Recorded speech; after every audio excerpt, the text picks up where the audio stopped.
Auspicia Argentina con Salud. Facultad de Medicina, Fundación Barceló.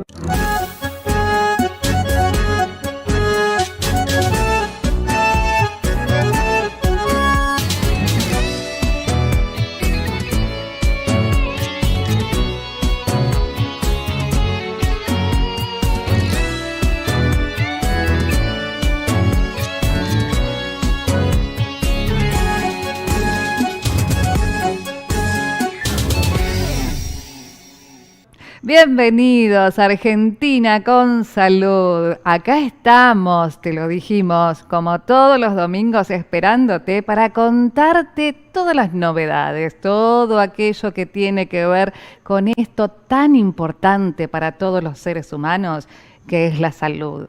Que te repito siempre, no es la ausencia de enfermedad, es ese estado de equilibrio donde todo es muy importante. Lo que pensás, lo que sentís, lo que haces, lo que decís, lo que te envuelve y lo que te acompaña. Así que aquí estamos para arrancar un nuevo Argentina con Salud.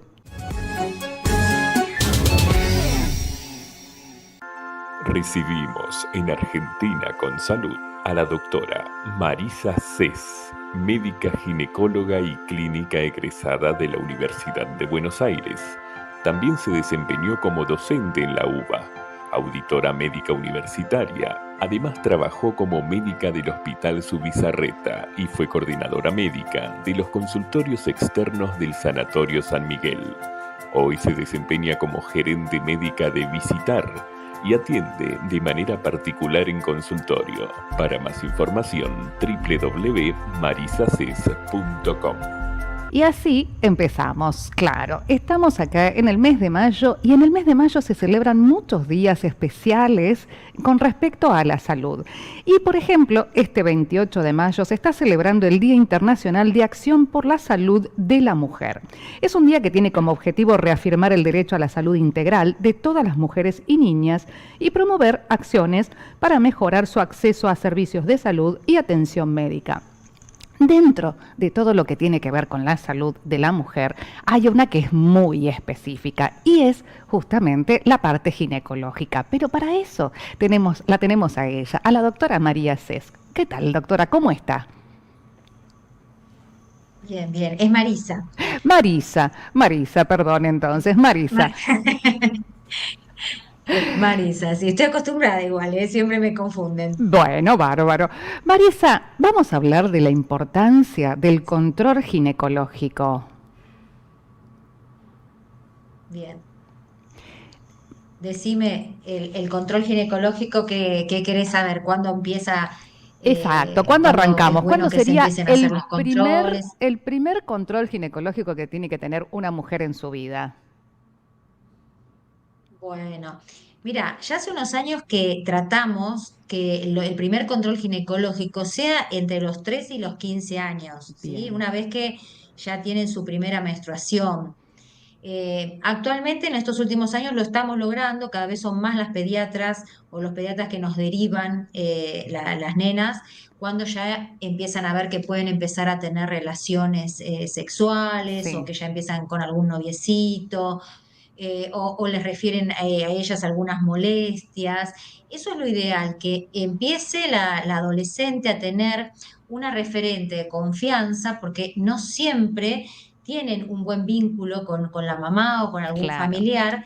Entonces es bueno que puedan recurrir a un profesional y que logren un vínculo de confianza al cual poder preguntarle todo, tener las dudas. Entonces, eso sería lo ideal. Después, por supuesto, si tienen irregularidades menstruales o notan un flujo vaginal anormal, o bueno, ya a veces consultan cuando empiezan con algún novio y vienen con el tema, la orientación en la anticoncepción. Exacto. Y todos esos miedos o dudas que suelen tener los adolescentes. En el caso eso sería lo ideal. Lo ideal. Si no, bueno, estamos hablando, claro, después de haber tenido relaciones. Entre los 13 y los 15 años. Pero también tenemos chicas que por ahí están, antes de esa edad, ya están entrando en su primer ciclo menstrual y demás, y por ahí, bueno, para tener una noción, para saber si son irregulares, si son regulares y demás, también. Claro, totalmente. Ni bien, a partir después de la primera menstruación, lo que Ujú, se llama menarca, sí. ya si la nena quiere, pero generalmente lo manejan con las pediatras, por eso te digo, últimamente las ginecólogas que hacemos infanto-juvenil, porque a veces no todas las ginecólogas quieren atender adolescentes. Ujú. En mi caso yo hago infanto-juvenil, ginecología infanto-juvenil y veo muchas adolescentes. Entonces muchas veces me vienen derivadas de la pediatra, porque la Claro, primera, digamos, consulta la tienen a través de la pediatra. fantástico. ¿Y hay algún estudio u observación particular que comprenda este primer control ginecológico? No, por ejemplo, depende de las edades Sí. a la que lleguen, ¿no? El control ginecológico depende. Si es un adolescente, en general la consulta por ahí es más educativa, más Orientativa. preventiva, más de asesoramiento. Ujú. Claro, tratar de uno, yo ponele, siempre les digo, quédate tranquila, es muy raro que en la primera consulta uno te revise, salvo que tenga Bien. alguna patología, pero en Ujú. general yo trato que esa primera consulta sea de acercamiento, ¿no? Bien. Que peguemos onda, como le dicen los chicos. Entonces, que sea más educativa, más preventiva. Ahora, ya si la paciente ya tuvo relaciones y ya viene Ujú. por un control, una vez que hace más o menos 2 años, esto a veces depende también si tiene la vacuna del HPV o no, Ah, bien. cuando se empieza a hacer el primer Papá Nicolau, Bien. ¿sí? Si uno evalúa que puede haber riesgos de HPV o no, Ujú. en general, para hacerte así una generalidad en las pacientes jóvenes, el control es Papa Nicolau, colposcopía, Ujú. ecografía mamaria y transvaginal. Transvaginal. ¿Sí? Bien. Eso es a grandes rasgos. Después se va adaptando a cada caso. Ya después de los 40 o los 50, depende del caso, se agrega la mamografía. Antes la hacíamos a todas las mujeres mayores de 40. Hoy se trata de hacer a partir de los 50, salvo que hayas antecedentes de cáncer de Ah, mama o alguna patología que el profesional piense que hay que hacerle una mamografía antes, ¿sí? O apareció bien. algo en la ecografía mamaria. Y después también se incorpora la densitometría en pacientes Ujú. posmenopáusicas o pacientes menopáusicas temprano, donde Ujú. uno puede evaluar que haya un riesgo de osteoporosis. Entonces ahí se agrega la densitometría.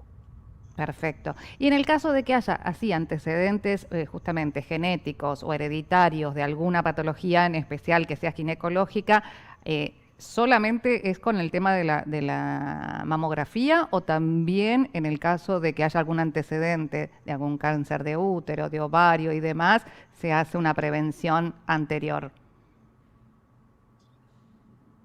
No, si hay cáncer de útero, siempre, o sea, siempre la ecografía mamaria y la transvaginal, Sí. eso está siempre. Ujú. Lo que se agrega la Se mamografía, o sea, agrega eso yo, solo. las ecografías yo las pido de rutina como screening para Ujú. tengan o no antecedentes. Bien, perfecto. ¿Y cuáles serían los síntomas o los signos que uno tendría que tener, a ver, en cuenta de cosas anormales, ya sean en las diferentes etapas, en la primera etapa, en la etapa fértil o reproductiva, en la etapa de un embarazo o posparto y luego en la etapa menopáusica? Bueno, en las nenas, Ujú. inclusive a veces antes de la primera menstruación, es el flujo con mal olor, el Bien, picazón, el sangrado vaginal o por supuesto una sospecha de algún abuso sexual. sí. Cuando ya tienen la menstruación, lo mismo, el flujo de mal olor Ujú. o un color verde o amarillo intenso, el prurito vaginal, Bien. las irregularidades menstruales o que no les venga por mucho tiempo, si la Ujú. ausencia les vino y después no les viene por mucho tiempo, aunque a veces Sí. puede ser normal, siempre es bueno consultarlo. Ujú. Y ya en la mujer más grande generalmente también son alteraciones en la menstruación, Ujú. dolor o molestia en las relaciones sexuales, siempre la presencia obviamente del flujo de mal olor, que es la causa más frecuente Más de frecuente. consulta, el flujo maloliento, mucha cantidad. Y después en cualquier mujer, la aparición de algún nódulo o bulto que ya se haya palpado en las mamas, Ujú. ¿sí? O dolor pélvico intenso, dolor en Ujú. las relaciones, perdón, en las menstruaciones, cuando Muy una intenso. paciente no tuvo nunca dolor durante las menstruaciones. Ujú. Si aparece el dolor, ahí es importante también consultarlo e investigar por qué pasa eso. Bien. Bárbaro. Y en el caso de la menopausia, ¿algún síntoma muy particular que sea de que pueda alterar o tener alguna proyección de algo que no sea normal? En el caso de que haya dejado de menstruar y Ujú. después de 12 meses o 18 meses aparece un sangrado, Sí, eso es muy, muy importante que consulten a la bien, brevedad, ¿sí? bien, Porque en la menopausia ese sangrado puede hablar de alguna patología maligna a nivel del claro. endometrio, que es la parte que está adentro del útero, que Ujú, es algo frecuente en las pacientes posmenopáusicas. Y también el tema de las mamas, la aparición de algún nódulo o algo. Y generalmente las pacientes menopáusicas también consultan, tanto menopáusicas como perimenopáusicas, cuando están ujú, ahí con esos ciclos irregulares, por calores, ausencia del deseo sí, sexual, dolores de cabeza, alteraciones del ánimo, ujú. muchas ganas de llorar y todos esos síntomas que en muchas mujeres, no en todas, pero en muchas trae aparejada la perimenopausia o la menopausia. Sí, y algo fundamental también o importante que a veces se confunde, ¿no? En el tema de la perimenopausia o en la menopausia también, el tema este de que se cree que ya está listo, como por momentos los ciclos son irregulares, tampoco, no hay que tener un cuidado anticonceptivo. Claro, bueno, sí, eso también, a veces cuando empiezan estas irregularidades, si bien la posibilidad de embarazo obviamente disminuye porque los óvulos no Ujú, son los mismos y todo, no quiere decir que no pueda quedar embarazada. Entonces eso siempre hay que consultarlo con el profesional, se pueden hacer estudios, análisis de sangre, dosajes hormonales y bien. también una asesoría en una anticoncepción, que hoy hay anticonceptivos que se pueden usar hasta 50 años, hay Ujú, anticonceptivos sin estrógenos, o sea, y también para los síntomas hay cosas que sin ser hormonales, bien. hay cosas naturales que se pueden usar, que no les hacen mal para otra cosa, porque muchas veces las mujeres en esa edad no consultan y aguantan esos síntomas por miedo, no, Ujú. no quiero tomar hormonas, no quiero engordar. Claro, Bueno, el y hoy hay famoso muchas cosas mito, para eso, muchas. exacto, el famoso mito o el miedo a la hormona, al tratamiento hormonal, y pero entonces después me voy a Exacto. desequilibrar y me van a pasar cosas raras. Exacto. Exacto, así es. Hoy por hoy eso está muy avanzado, hay muchas opciones, la que Ujú, quiere tomar hormonas, la que quiere algo natural. bien, Y como yo, la parte que yo siempre les digo, es una etapa más, no quiere decir ni que sos vieja, ni que tal te cual. van a pasar un montón de cosas, porque algunos dicen, no, quiero que me siga viniendo porque me va a pasar. No, no, no te va a pasar nada, o sea, todo lo podemos controlar y hay solución para todo. Perfecto, sí. A ver, hay muchos mitos que uno tiene que ir derribando a medida que va pasando el tiempo, sobre todo, más en la parte ginecológica. Sí, Desde la primera menstruación y sí, hasta la menopausia, creo que es un periodo donde hay tantos mitos, hay tantas cosas que nos han dicho y que después terminábamos asustados. Desde cuando éramos exacto. chicos y nos Que decían, da para otra charla, mira, da para otra charla eso. exactamente. Desde que no te podías bañar cuando te venía la menstruación hasta no sé Eh, qué cantidad de cosas, bueno, exacto, pero bueno, me encanta, así exacto, que nos va a exacto. Por quedar, eso eso tenés que organizar. Sí, nos va a quedar pendiente. Todo esto lo vamos a hablar en otra, la vamos a invitar para que nos pueda charlar y nos pueda contar todos estos mitos que dale. tenemos que ir derribando, porque de verdad muchos patrones Sí, preimpuestos que la medicina ha avanzado tanto y creo que el concepto de la sí, ginecología mucho sí. más. Y además, ¿sabes qué sí, que es importante en el tema de estos mitos? Que hay profesionales que todavía lo siguen Sí, diciendo. Entonces, exacto. a un adolescente le agarra un profesional por ahí que le dice esas cosas y bueno, entonces también es siempre hablamos en los congresos esto, la importancia de la actualización del profesional Exacto. y de que no siga transmitiendo esos mitos que quedaron en la historia ya, o sea, ya fue. Perfecto. Así que bueno, queda abierta la invitación para una próxima entrevista para poder seguir hablando de todo esto. Dale, Un placer, Marisa. Muchas dale, gracias cómo por no. acompañarnos. Igualmente, dale, un beso. Gracias. Seguimos con más Argentina con salud. Gracias a vos. Recibimos en Argentina con Salud a la doctora Ángela Nakab, médica especialista en pediatría y adolescencia, con una maestría en familia, salud, derecho y educación, consultora en crianza, jefa del Hospital de Día Hospital Elizalde, secretaria de la Subcomisión de Medios y Comunicación de la Sociedad Argentina de Pediatría, coordinadora de Crianza y Salud. Para más información, consultar sus redes @angelanacap.pediatra. Te dije que estábamos en mayo, ya estamos en pleno otoño y que empezaron los fríos. Y empiezan los fríos y empiezan ahí a dar vuelta los síntomas, las enfermedades. Pero no tanto las nuestras, que es las que nos preocupan un poco, pero cuando más nos preocupamos es cuando les toca a ellos, a los chicos. Pero bueno, ¿sabes qué? Te traje la especialista, como siempre. Hola, Ángela, ¿cómo estás? Hola, ¿cómo estás? ¿Cómo va todo? Fantástico. Estamos acá, viendo que empezó el frío, viendo que empiezan a llegar los síntomas, viendo que ellos, nuestros peques, empiezan a tener el moco, el resfrío, la nebulización, el puff. ¿A qué nos atenemos? Bueno, primero de todo, llevar calma.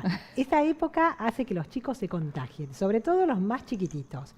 Cuanto más chiquito, todavía su sistema inmunitario se tiene que enfrentar con todos los gérmenes que hay alrededor y es la queja de todas las familias.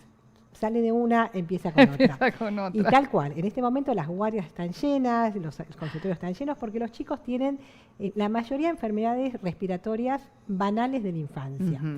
¿De qué se trata esto? En general están circulando muchos virus en este momento, que después si quieren podemos nombrar un poquito. Y lo que más tienen los chicos son cuadros de catarro de vías aéreas superiores, respiratorias, que es lo que más se afecta. Porque los chicos enseguida producen moco. Y con los mocos viene la tos, que es algo que en general molesta mucho a la familia porque sienten que los chicos se pasan el día y la noche tosiendo. Tosiendo, que no respiran bien, que los mocos, que esto, que hacen unas liñitas de fiebre a veces por esa misma congestión. En general muchas veces tienen fiebre los chicos, entonces lo que uno tiene que ver, lo más importante de todo, ver el estado general del niño. Bien. Si el nene, una vez que baja la temperatura, se siente un poquito mejor, juega, está un poquito más activo, come algo, tampoco hay que pretender que coma igual que siempre, entonces ahí uno se queda más tranquilo. Ahora mientras esté activo. Que esté activo, que sea un niño que está enfermo, pero que está activo. Que responde, que se ríe de a ratos, que juega, que tira los juguetes, que hace un poquito de lío, pero que va a toser, va a tener mocos. ¿Y qué es lo que tenemos que mirar nosotros? Por un lado, el estado general, y por otro lado, si tienen o no dificultad respiratoria. Exacto. ¿Cómo podemos verlo esto? Sobre todo, en general, los cuadros virales se ven en los menores de 2 años, pero a cualquier edad todos sabemos que podemos tener cuadros virales, gripales, tos, bronquitis. Entonces, lo que nosotros tenemos que ver es cómo está respirando. Lo que yo siempre les recomiendo a las mamás, a los papás, es sacar la parte de arriba de la ropa y ver cómo está respirando este bebé. El movimiento del pecho. Exacto, a ver qué está pasando con el movimiento, si es una respiración más agitada, si las costillas se retraen, si se infla la panza, si se hunde esta parte de arriba del esternón, si aletea la nariz. Entonces todo esto nos da pautas de que tenemos que hacer una consulta más rápido. Que hay una dificultad. Que hay una dificultad respiratoria que va a ser de diferente magnitud, puede ser leve, moderada o severa. Por eso es muy importante que las familias se acerquen a consultar. Muchas veces nosotros podemos, a través del WhatsApp y de consultas telefónicas, orientar, pero cuando tenemos alguna duda siempre es importante el escuchar la respiración, revisar, mirar. Nosotros vemos entrar a una nena, a un niño y nos damos cuenta, ¿sí? Sobre todo cuando hay cuadros febriles. Lo que nosotros vemos mucho en este momento son cuadros en los niños más chiquitos de bronquiolitis. ¿Los menores de 2 años? En general menores de 2 años, más frecuente en menores de 1 año todavía. Y cuanto más chiquito, más severidad puede tener. Entonces es muy importante la consulta. La bronquiolitis en general es por un virus que se llama virus sincicial respiratorio, que produce inflamación de la vía aérea inferior, de los pequeños bronquíolos y de los alvéolos, y por eso a los chicos les cuesta mucho respirar, rechazan el alimento, a veces se están tomando... Es un decaimiento general. Es un decaimiento general. Entonces es muy importante que la familia consulte. Las bronquiolitis, algunas se pueden manejar en casa, otras a veces requieren una observación en guardia y a veces requieren internación. Por eso es muy importante hacer una consulta a tiempo y no esperar. No esperar. Y una de las cosas que tenemos que ver, factores protectores de esto, es la lactancia materna. Si podemos dar lactancia materna es lo ideal. Los chicos que no toman lactancia materna, no importa, lo vamos a controlar Una igual. fórmula reforzada. Y después saber que hay vacunas en la embarazada que se está dando, nuestro país está dando esta campaña de vacunas para la bronquiolitis en la embarazada. Entre la semana 32 y la 36.6, las mamás que están gestando pueden acercarse a vacunarse. Bien. Y después tenemos algunas medicaciones nuevas, pero que todavía no están tan vigentes, pero que existe la posibilidad de prevención de la bronquiolitis. Bien. Y que es importante, ventilar la casa, lavarse las manos. Bueno, espera, vamos despacito con eso, porque eso es a lo que apuntamos más que nada en Argentina con Salud. Sabemos que hay enfermedades, sabemos que hay síntomas, sabemos que hay tratamientos, pero ¿cómo podemos hacer para evitar? Esto es lo más importante o lo que uno tendría que tener más en cuenta para no tener que llegar. Si llegamos y vamos a encontrar. ¿Qué podemos hacer para no llegar hasta ahí? Por eso, la prevención es muy importante, lo que hablábamos. El tema de la vacunación de la embarazada, en el caso de las bronquiolitis. El lavado de manos, ventilar los ambientes. Bien. Si hay alguna persona que ya sabemos que está con tos, resfriada, tratar de no contactarse, sobre todo con los niños más chiquitos. Entonces, todo esto evita el contagio, pero muchas veces es muy difícil evitarlo completamente. En los bebés mayores de 6 meses, vacuna antigripal, que sabemos que en nuestro país tenemos el plan nacional que se da entre los 6 meses y los 2 años, y también en los chicos y las nenas que tienen alguna enfermedad concomitante, como por ejemplo niños o niñas que son asmáticos o que tienen problemas respiratorios o cardiopatías, todos ellos también entran dentro de la vacunación para la vacuna antigripal. Otros virus no tenemos maneras de prevenir más que evitar el contacto. Por eso saber si no mandar a los chicos enfermos al jardín, esas cosas de a la escuela. Si está con fiebre, no, dejarlo en casa. Yo sé que es un problema, que bueno, que hay que organizarse y todo, pero bueno, ese tipo de cosas es importante tenerlo en cuenta. Por eso, siempre saber que si los chicos tienen fiebre, tienen que estar 24 horas sin fiebre para volver a clase. Exacto. Y que se sientan bien, no solamente no estar con fiebre. Hay chicos que no se sienten bien, entonces necesitan un tiempo más de aislamiento, estar en casa tranquilos. Bien. En relación al reposo, los chicos reposan de acuerdo a su necesidad. Cuando los chicos no es el reposo del adulto, no lo vamos a dejar en la cama. No podemos pretender cama. Los chicos, si no se sienten bien, se quedan quietos. Cuando están en movimiento, quiere decir que están mejor.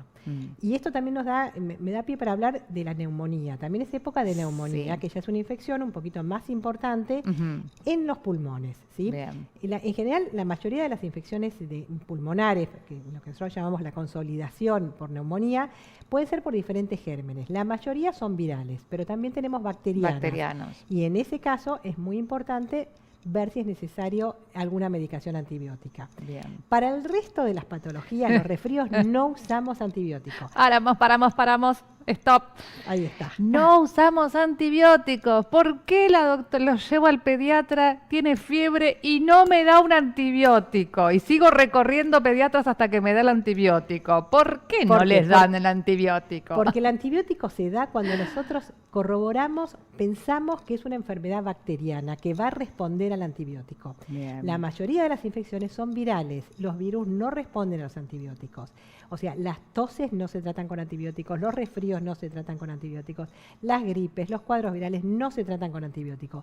¿Y por qué los guardamos? Para evitar la resistencia antimicrobiana. Entonces es muy importante, cuando nosotros necesitamos realmente un antibiótico, que ese antibiótico funcione. Si nosotros lo usamos en forma permanente, cada vez tenemos más resistencia. Entonces es muy importante. A veces es cierto que se genera impaciencia, que los chicos hacen picos de 39, 40, y que las mamás, los papás se ponen muy inquietos. Ese nerviosismo, pero tiene 40 de fiebre y no me dio ningún antibiótico esta doctora. No puede ser. Sí, puede ser. Y recuerden que ahora el antibiótico es con receta duplicada y archivada, no es como antes que era de venta libre. ¿Por qué? Para evitar este tema de la resistencia. Sobremedicación. Para sobremedicación que tenemos. Sí, cuando hay cuadros bacterianos, siempre vamos a dar antibiótico. Muchas veces ahora también hay muchos cuadros de chicos con dolor de garganta, entonces en ese caso nosotros tomamos un test rápido de un exudado de la garganta, un cultivo de fauces, y con eso nosotros podemos decir, ¿tiene bacteria? ¿No tiene bacteria? Si tiene, lo medicamos, si no, paciencia, darle confort. Lo más importante es eso, que los chicos tengan confort, Sí. que se sientan bien, Ujú. que la familia mantenga la tranquilidad Sí. y que tengan el esquema de vacunación al día. Es Bien, muy importante importantísimo. el tema de la vacunación. Es esto, a ver, esto de que hasta que no pasan las primeras 48 horas de fiebre, no puedo saber qué está desarrollando. A veces sí, a veces no. Bien. Hay cuadros que son muy rápidos y que de pronto en 6, 8 horas se desencadena el cuadro y hay que Y consultar son rápidamente. claros los síntomas como para poder determinar de qué estamos hablando. Por eso, los signos de alerta siempre es muy importante. Cuando uno ve, aunque haya pasado 3 horas, pero que el niño está totalmente tirado, Ujú. que no quiere hacer nada, que se duerme en todo momento o que está muy irritable, que la fiebre es muy resistente y no baja. Sí. Si aparecen manchitas rojas en la piel, Bien. no hay que esperar y hay que irse a un centro de salud, a una guardia donde nosotros Sí. podamos atender a esa persona, porque es muy importante, cuanto antes mejor. La Pero detección temprana. la detección precoz, sobre todo porque hay otros cuadros. La mayoría de los cuadros son cuadros Leves. habituales de la Ujú. infancia, pero siempre hay cuadros un poquito más severos. Por Sí. eso hay internaciones, terapias intensivas.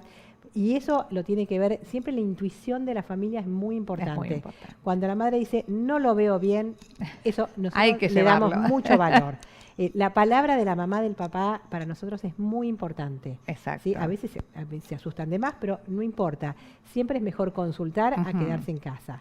Cuando uno lo revisa y lo ve que está bien, uno se queda con más tranquilidad. De cualquier manera, los cuadros son cambiantes. De pronto Sí. un niño puede empezar con un resfrío y después hacer otro cuadro. Bien. Que no son resfríos mal curados, sino que es la evolución del virus que va infectando diferentes partes Es este paso de las 48 horas que arrancó como un resfrío común y luego se desencadenó en otra cosa. Tal cual. Es muy importante, por eso estar alerta.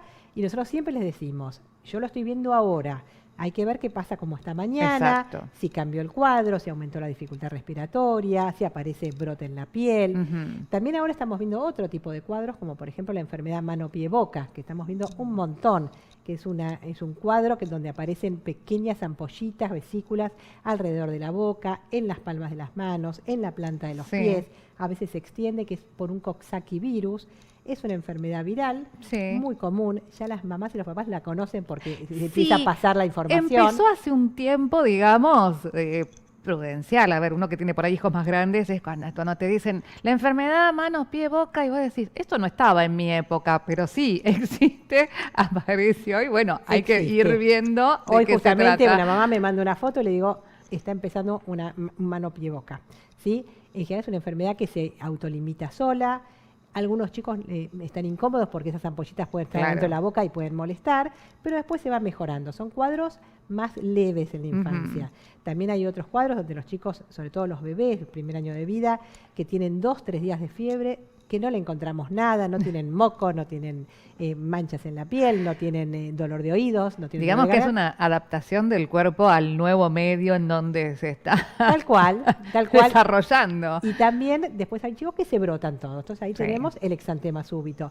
Por eso es muy importante hacer la consulta, ¿sí? Tenemos muchas vías de consulta, hay muchos centros de salud. Es cierto que a veces hay mucha espera, Sí. pero es muy importante que las familias se acerquen a hacer los controles en el caso que se considere necesario. Sí, también tenemos, o sea, como diferentes etapas. Creo que desde el nacimiento hasta los 2 años es donde más corremos, digamos, porque justamente como se están equilibrando, como se están adaptando al nuevo medio, digamos que el sistema inmunológico de la criatura y demás es como que está haciendo una especie de adaptación. Después entre los 2 y los 6 que viene la otra época en donde se empiezan a mover solos y demás, y después de los 6 cuando empieza la escolarización y es como que atacamos con la otra rama de... Tal cual, hay diferentes etapas. Los chicos, los primeros 2 años es cuanto más se enferman, Ujú. ¿sí? En general, siempre nosotros les aclaramos que vive enfermo. En realidad, los resfríos tienen un periodo de contagio de incubación muy corto. Muy corto. Entonces, se mejora el resfrío 6 horas y se vuelven a contagiar otro. Entonces, por eso los chicos permanentemente pueden tener mocos, pueden tener Ujú. tos, pueden tener disfonía cuando hacen laringitis, Sí. o sea, todo eso puede pasar. A medida que los chicos van creciendo, van mejorando, pero siempre algún niño queda, por ejemplo, con tendencia a tener broncoespasmo, que Claro. es la contracción de los bronquios. Entonces esos chicos nosotros los tenemos que ver, les podemos dar algún tipo de medicación preventiva, tenemos que cuidar el entorno, el tipo de la alimentación, cuanto más saludable mejor, la Exacto. actividad física. Todo eso previene un montón de enfermedades también, y aparte estamos previniendo para un futuro de la edad adulta, que tengan una mejor edad adulta con mejor calidad de vida. Exacto. No más años, sino mejor posibilidades de vivir bien, ¿sí? Entonces, si nosotros generamos hábitos desde muy chicos, vamos a lograr personas adultas más sanas y más saludables, sanas. ¿sí? En el caso de, por ejemplo, algo que es muy estacional, las rinitis alérgicas.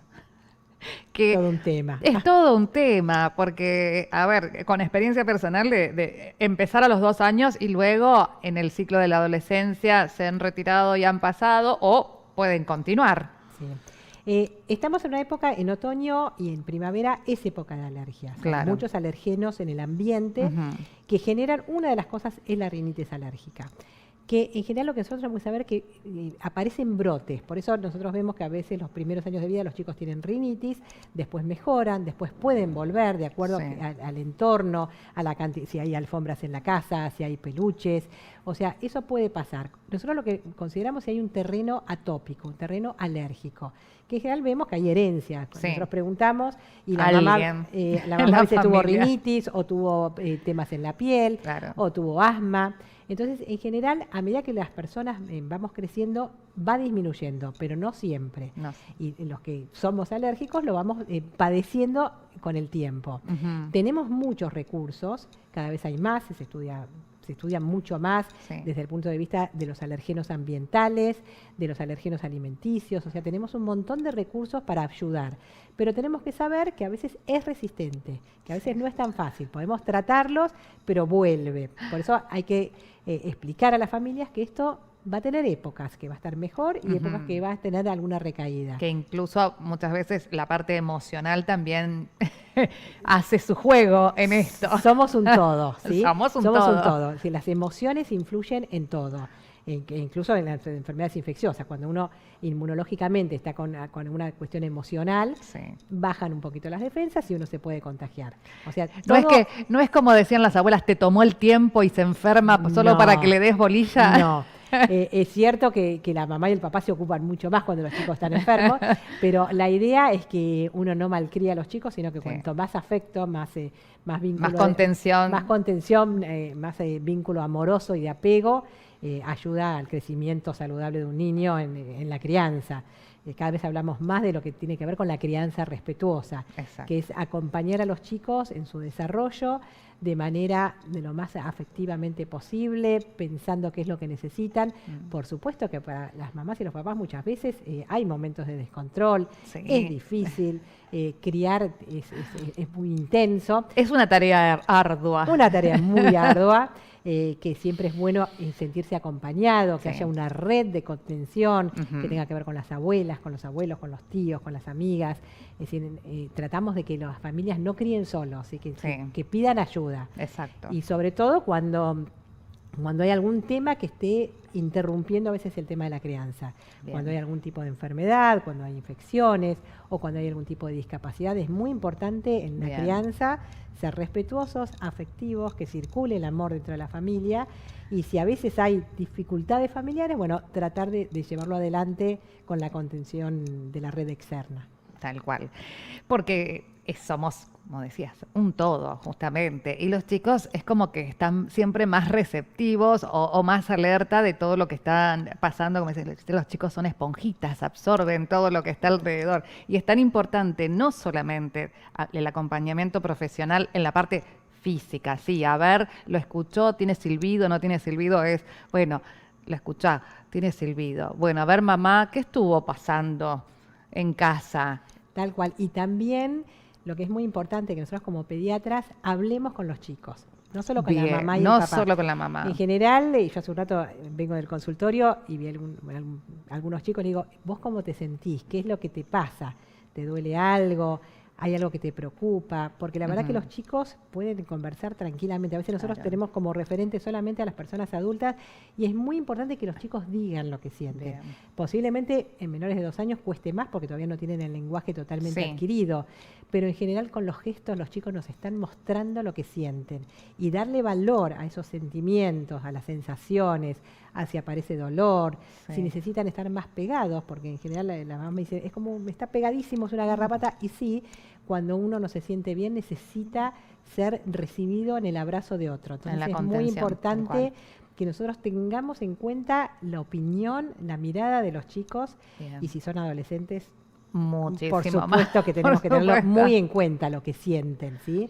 Sobre todo porque los chicos adolescentes también se enferman. En este momento vemos un montón de chicos con cuadros virales, que no se sienten bien, con cuadros febriles, que se pierden reuniones, se pierden cumpleaños, entonces la empiezan a pasar mal, no quieren hablar con las personas adultas. Entonces es muy importante que nosotros podamos entrar de una manera muy respetuosa, manteniendo la privacidad sobre todo de los chicos y las chicas adolescentes, para que nos puedan confiar en las personas adultas. Tenemos que generar confianza. Es la mejor manera de poder tratar, no solamente de ver qué le pasa físicamente, sino de poder tratar de dónde está apareciendo esta carencia o este huequito por donde se filtró la enfermedad y apareció. Tal cual. Y no minimizar los síntomas. Obviamente. ¿sí? Eso es muy importante. Obviamente. Una pregunta que creo que a todos nos ha pasado y nos hemos preguntado alguna vez, porque cada vez que vamos a una guardia nos dicen la diferencia entre la faringitis y la laringitis. Bueno, por favor. No hace falta que las familias sepan los nombres técnicos, pero la faringe es la parte de atrás de la garganta. Es lo que nosotros también llamamos angina, también amigdalitis cuando tenemos las amígdalas, que es la infección de esa zona, de la garganta, que es lo que cuando nosotros tragamos nos duele, donde puede haber placas, sobre todo cuando es alguna angina bacteriana o algún tipo de virus que genera placas, no solamente las bacterias generan placas. Lo que nosotros buscamos en estos casos, que hacemos el hisopado para ver si encontramos algo que se llama estreptococo, que es muy importante que nosotros lo encontremos y lo tratemos. Bien. Ahí sí es antibiótico sí o sí, por más que desaparezcan los síntomas. Porque a veces las familias nos dicen, pero ya se le pasó, se le fue la fiebre, sí, pero es muy importante que nosotros tratemos cuando sea necesario tratar. Bien. La laringitis es la inflamación de la laringe, que es donde nosotros tenemos las cuerdas vocales. Donde pasa el aire. Donde pasa el aire. Entonces, cuando se inflama la laringe, nosotros lo que vemos es una tos mucho más ronca, tos de foca o de perro. Es una tos que las madres me dicen, es una tos fea. Es una tos muy metálica, muchas veces los chicos aparecen en medio de la noche con esa tos. Y que a veces sienten que les está faltando el aire y que asusta mucho. Muchas veces empiezan antes con un resfrío, con un catarro de vías aéreas superiores, con difonía o afonía, que es la pérdida total de la voz. Entonces nosotros nos da la posibilidad de saber que tiene que ver con la laringe. Ese dolor de garganta no es de un lado o es del otro. En el caso de la laringitis, muchas veces cuando es de noche es importante ayudar a los chicos, porque a veces se siente que les falta el aire y se asustan. Podemos con el aire frío, a veces salir a la calle en aire frío desinflama la vía aérea. Bien. A veces también el vapor, cuando uno tiene vapor en la ducha, o abrir la puerta del freezer, son todas estas cuestiones caseras que uno puede hacer para desinflamar. Cuando esto no mejora, nosotros tenemos el recurso de antiinflamatorios, que siempre es con indicación médica. Bien. Hay chicos que tienen la laringe como su órgano blanco, que siempre hacen laringitis. Entonces nosotros, la familia ya lo conocen, ya saben cómo manejarse, pero siempre es importante que consulten, por más que conozcan el procedimiento, siempre consultar. Pero es muy importante saber que hay diferencia entre angina, que el famoso dolor de garganta puede ser de un lado o del otro. Por eso siempre la confusión. Y que los dos se pueden tratar, se pueden dar analgésicos para poder calmar el dolor. Y que siempre es importante consultar para que nosotros podamos dar la recomendación necesaria para ese cuadro en particular. Es un placer, Ángela, porque la verdad es que nos va sacando de todas esas dudas y esas cosas que uno queda en la nebulosa siempre, sobre todo cuando estamos con los chicos, que nos provoca tanta angustia y tanta cosa, ver que a un chiquito o tiene fiebre o llora o no se siente bien, eso es bastante lo más terrible que nos pasa. Sin duda, la fiebre es un síntoma, un signo para nosotros también que angustia, ¿sí?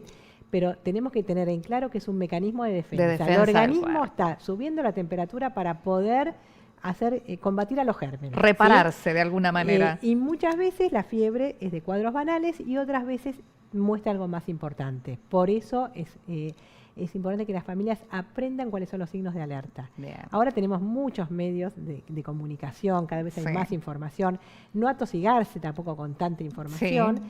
Siempre consultar con su pediatra, con el médico de cabecera, porque es el que conoce a la familia, Bien. conoce a los chicos, a las nenas y nos puede orientar. ¿sí? Bien. Pero es muy importante saber que la fiebre es un mecanismo de defensa. Ujú. No es necesaria bajarla siempre. Sí. Nosotros la bajamos para dar confort a la persona que tiene fiebre, pero no es que necesitamos bajarla. Pero es un ciclo necesario Es un para ciclo el cuerpo. necesario. Sí hay niños o niñas que hacen convulsiones febriles, que Bien. asustan muchísimo a la Ujú. familia, entonces ahí nosotros tenemos algunos recursos para tratar. tener. Bien. Una vez que la familia sabe que tiene un niño que puede tener convulsión febril, entonces ya utilizamos los antitérmicos de una manera más regulada, Bien. pero a veces si hay chicos que no quieren tomar el medicamento, que hacen escándalo, que lo escupen, Pueden no desesperarse. no desesperarse. La fiebre en algún momento va a volver a bajar. Exacto. ¿sí? Ahora, si el niño está con muy poco confort, es importante Entonces, ayudarlo. ayudarlo. Y sí, es muy importante hidratar, dar agua Bien. fría. ¿sí? Ujú. No hacemos más el baño de ir bajando la temperatura porque los chicos la pasan mal. Así que lo que queremos generar es confort, es Exacto. placer, que los chicos se sientan mejor. En general estas enfermedades duran 3-4 días y después vuelven A la vida normal. A la vida habitual, a jugar, a divertirse, que es lo que tienen que hacer los chicos.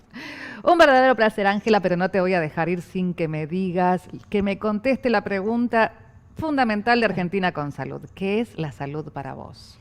La salud para mí es todo, es todo. Es globalmente pensar en las emociones, en los sentimientos, en cómo uno se siente físicamente, en sentirse bien con su cuerpo, Ujú. en sentirse bien con la comunidad en que se mueve, en lo social, en las interacciones sociales, en los vínculos personales, en el vínculo de apego. Todo eso es la salud.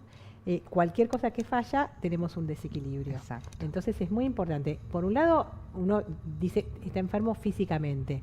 El tener un problema físico altera las emociones, produce Ujú. tristeza, produce ansiedad. Entonces nosotros tenemos que acompañar en el todo. La escucha cura, la palabra cura. Cura. Entonces, El mimo. El mimo, el abrazo, El abrazo. libera endorfinas, liberan dopamina. Entonces todo lo que tenga que ver con el contacto personal. Nosotros Ujú. sabemos ahora que hay algo que se llama medicina del estilo de vida. Bien. Que influye el sueño que tenemos, que tengamos un sueño reparador, una Ujú. alimentación saludable, con lo mejor que tengamos a nuestro alcance. Bien. No importan los recursos económicos, sino lo mejor que tengamos, con buenos vínculos sociales, con actividad física, eliminar todo lo que tenga que ver con los tóxicos, ni fumar, ni alcohol, ni nada Ujú. de eso, y todo lo que tenga que ver con ejercicios de meditación y de respiración, momentos de pausa. De regular. Eso hace que tengamos una mejor salud. Por supuesto que a cada tanto nos vamos a ir de eso. Las personas tenemos cuerpo, tenemos mente y podemos vernos afectados. Pero si nosotros como profesionales de la salud cuidamos todo, nos vamos a ayudar. Yo siempre digo que la salud de las personas es demasiado amplia para ser vista solamente por Desde médicos. un lugar. ¿sí? Exacto. O sea, es muy importante el área psi, el área de la música, el área del arte, Ujú. de pensar en ponerse en el lugar del otro, de la Bien. empatía. Eso va a ayudar muchísimo a que la gente viva mejor, más feliz y se trata mejor. Porque nos tenemos que tratar bien, eso es muy importante. Muchísimas gracias. No, al contrario, un abrazo a la audiencia. Una excelente experiencia. Pero seguimos, ¿eh? Seguimos porque tenemos mucho más de Argentina con Salud, ¿eh? Recibimos en Argentina con Salud a la licenciada Vanina Peralta. Ella es licenciada en nutrición, egresada de la UBA, docente y desempeña su especialidad en el área de nutrición del Sanatorio de la Trinidad. Y nos quedó pendiente del otro programa, del primer programa, esa pregunta, eso que estaba dando vuelta, eso que es tan de actualidad y que en nutrición nos tiene tan desconcertados. Pero la tenemos a ella, a nuestra nutricionista, la licenciada Vanina. ¿Cómo estás, Vanina? ¿Cómo estás, Laura? ¿Todo bien? Muy bien, ¿ustedes? Muy bien, pero no te vamos a dejar descansar hasta que nos digas, por favor, ¿qué hacemos con la dieta por ayuno intermitente? ¿Qué es esto? ¿Qué ¿no? beneficios trae? Sí, Si los tiene o no. Contame, por favor. bueno, primero tenemos que saber qué es el ayuno intermitente, ¿sí? Es una estrategia, un patrón alimentario, ¿sí? Que lo que hace es alternar periodos de ingesta alimentaria con periodos de restricción de calorías o Mm, de cualquier tipo de ingesta de alimentos. Hay varios tipos, ¿sí? De restricción. Puede ser de 12 horas, puede ser de 16 horas, ujú. puede ser una sola comida al día, eh, Ah, o sea, 23 horas prácticamente sin ninguna ingesta. sí. Y lo que hay que saber de esto es que tiene sus beneficios, como por ejemplo nivelar la sensibilidad a la insulina, equilibrarla, Ujú. nivelar los niveles de azúcar en sangre, em, todo lo que son los marcadores metabólicos, sí, se van a equilibrar y lo va a mejorar mucho, pero también tiene sus desventajas. Ajá. Y todo el mundo no puede realizar este tipo de ayuno, ¿sí? Primero, obviamente, siempre tiene que ser consultado un profesional porque hay muchas patologías, ¿sí? Gente que tiene patologías que no puede hacer este tipo de ayuno. Por ejemplo, personas con diabetes, Ujú. personas que tienen algún tipo de problema con la presión, em, obviamente pacientes oncológicos, Sí. niños, embarazadas, lactantes, no pueden realizar este tipo de ayuno porque también tiene sus desventajas, ¿sí? Y lo que más me preocupa como profesional de la salud es que mucha gente lo utiliza para una pérdida de peso, como una estrategia de Ah, pérdida de peso. importantísimo. Y en realidad, con el problema de, sí, sí, sí, cuando hay un problema de sobrepeso o obesidad, se debería tratar más integralmente, ¿sí? Ujú. Eh, eh, con una intervención multifactorial, porque con una pérdida de peso, con un ayuno, no vamos a solucionar el problema de base de un sobrepeso o una obesidad. Digamos, no porque no coma Así que significa que bueno, voy a bajar de peso. exactamente. Y no siempre con un ayuno intermitente Ujú. logramos ese descenso de peso. Bien. Eh, pero como te digo, sí tiene sus ventajas, pero bueno, siempre hay que consultar con un profesional porque todos los individuos somos diferentes y Ujú. no todo el mundo, o sea, no se puede tomar como una dieta de moda Bien. porque puede llegar a ser bastante peligroso, ¿sí? Y no como Eh, algo que pueda así que ser sin control, digamos, o sea, que lo pueda hacer uno sin ningún tipo de control médico o por lo menos con un seguimiento de un profesional. claro. Y además, si uno quiere incurrir en este tipo de ayunos, se debería de hacer gradualmente, además de, obviamente, siempre Ujú. estar controlado con un profesional. Gradualmente, porque tal vez hay gente que empieza de golpe, después Mm, tienen hipoglucemia, trastornos del sueño, claro. trastornos de ansiedad. Y Puede otro producir tema que cosas preocupa mucho, graves. exactamente, sí, sí, sí, si no está bien controlado y la persona, bueno, eh, está con un profesional que está bien Ujú. indicado, ¿sí? Eh, o sea, que sería correcto la indicación, porque en el Sí. caso de una anemia, en el caso de una hipertensión, en el caso de una diabetes, no estaría correcto realizar Ujú. este tipo de ayuno. Otro tema que preocupa mucho es el tema del trastorno de la conducta alimentaria. ¿Por Mm, qué? Sucede que eh, este tipo de ayunos, este tipo de restricción de la ingesta calórica, hay muchas personas que terminan con un trastorno de la alimentación. Entonces, por eso también hay que tener mucho cuidado con este tipo sí. de ayunos porque eh, puede promover a trastornos de la conducta. Ujú. Eso es también otro tema que preocupa y por eso tiene que estar eh, bien controlado, ¿sí? Vigilado, exacto.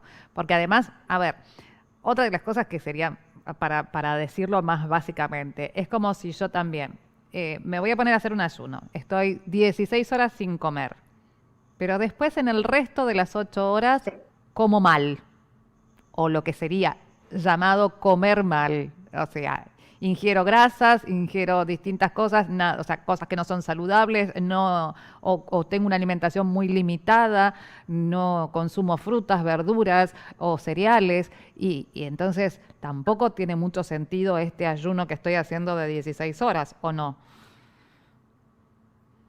exactamente, tal cual lo decís, tal cual lo decís. Obviamente que tengo que tener una alimentación rica en proteína, en grasas Ujú. saludables, en fibras, eh, hacer actividad física, tener un buen descanso. Es un combo, ¿sí? Eh, por eso, bueno, siempre digamos que hay que eh, ver un todo, ¿no? Y no solamente hacer un ayuno por hacerlo, porque está de moda o porque me lo dijo la Sí. vecina, eh, porque, Como bueno, antes a hacíamos veces la dieta las de la cosas se luna o hacen la mal. dieta de algo que salía en alguna revista, ahora, digamos, como en redes se promociona el ayuno, vamos todos con el ayuno. Exactamente, sí, sí, sí. Y como vos decís, obviamente tener una alimentación saludable, este, eh, con Tal alimentos cual, reales, tal con cual. frutas, verduras, proteínas de alta calidad, eh, porque si no, bueno, obviamente que no tendría No sentido. tiene sentido. O sea, porque si estoy cuidando de no comer determinadas cosas, también tengo que cuidar qué es lo que estoy comiendo. Creo que esa es la base fundamental de nuestra nutrición. Sí, sí, y después eso que te digo, el trastorno de la conducta alimentaria, porque Ujú.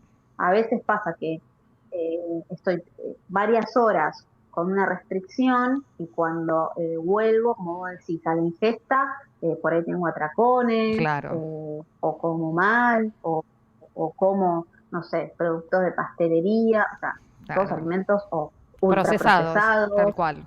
Entonces, realmente, entonces, bueno, eh, obviamente que tiene que tener un sentido Ujú. y, Y y una bueno, indicación eh, específica. bien indicación, obviamente, obviamente, una indicación, sí.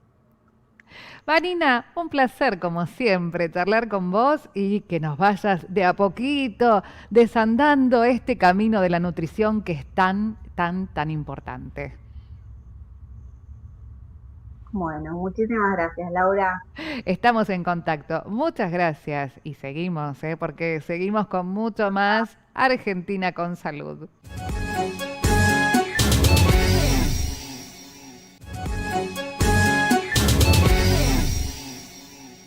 Y estamos en el rinconcito del programa que más me gusta, sí, el rinconcito de Argentina con salud solidaria. Porque ser solidario es una forma de vida y hay quienes dedican su vida a ser solidarios.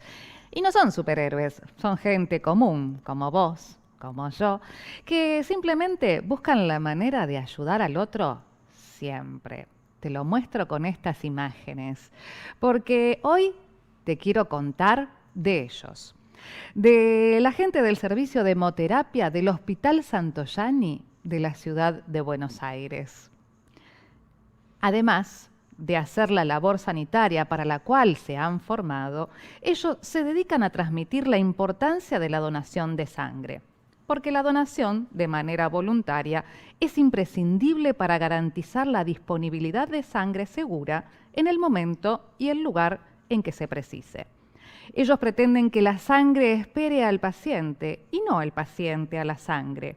Y eso se puede lograr a través de la donación voluntaria y habitual. Hay pacientes que requieren transfusiones diarias de sangre y otros de plaquetas. ¿Sabías que en 10 minutos podés ayudar a 3 vidas? La donación habitual de sangre es un proceso que solo requiere 10 minutos y de esa muestra se separan sus 3 componentes: plasma, glóbulos rojos y plaquetas. También existe la donación de plaquetas por aféresis, que si bien lleva un poco más de tiempo, equivale a 12 donaciones de sangre convencionales. Ambas son necesarias y muy, pero muy importantes. ¿Querés ayudar y no sabés cómo? Convertite en donante voluntario. Para donar sangre tenés que tener entre 18 y 65 años, pesar más de 50 kilos, desayunar normalmente y sentirte bien.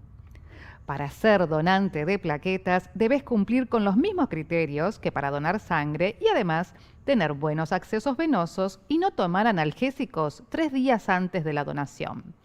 Y si querés ser donante de médula ósea, debes tener entre 18 y 40 años, donar sangre, más una muestra para análisis genéticos y completar un formulario del INCUCAI que incluye tu consentimiento. Vos decidís la forma en la que querés regalar vida. Difundir es tan importante como donar. Si más personas se enteran de la importancia de la donación, más vamos a hacer.